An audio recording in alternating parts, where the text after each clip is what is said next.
આજરોજ સાંજે 4 વાગે જ્ઞાન સહાય ભરતીમાં 51 સામે માત્ર 38 શિક્ષકો જ મળ્યા. પસંદગી પામેલા લાયકાત ધરાવતા શિક્ષકો પસંદગીની જગ્યા નહીં મળતા નિમણૂક સ્વીકારતા નથી. રાજ્ય સરકાર દ્વારા શિક્ષણનું સ્તર ઊંચું અને સુધારવા માટે જ્ઞાન સહાયક ભરતી માટે શિક્ષકોની ભરતી પ્રક્રિયા હાથ ધરવામાં આવી હતી, પરંતુ મહેસાણા જિલ્લામાં આ ભરતી પ્રક્રિયા અપેક્ષા મુજબ સફળ રહી નહીં. જિલ્લાના માધ્યમિક શિક્ષણ વિભાગ દ્વારા કુલ 51 જ્ઞાન સહાયક શિક્ષકોની જરૂરિયાત સામે ટાટ પાસ ઉમેદવારને ખાસ કેમ્પનું આયોજન કરવામાં આવ્યું હતું. જોકે આ કેમ્પમાં અંતે માત્ર 38 શિક્ષકો જ મળ્યા હતા.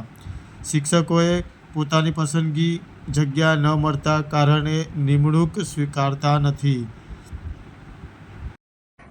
આજે મહેસાણા જિલ્લામાં ઉચ્ચતર માધ્યમિક વિભાગ માટે જ્ઞાન સહાયકનો કેમ્પ કરવામાં આવ્યો.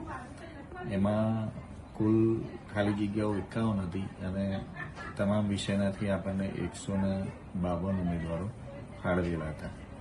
એમાંથી આપણે 84 ઉમેદવારોને વિષયવાઇઝ જગ્યા પ્રમાણે બોલાવેલ હતા.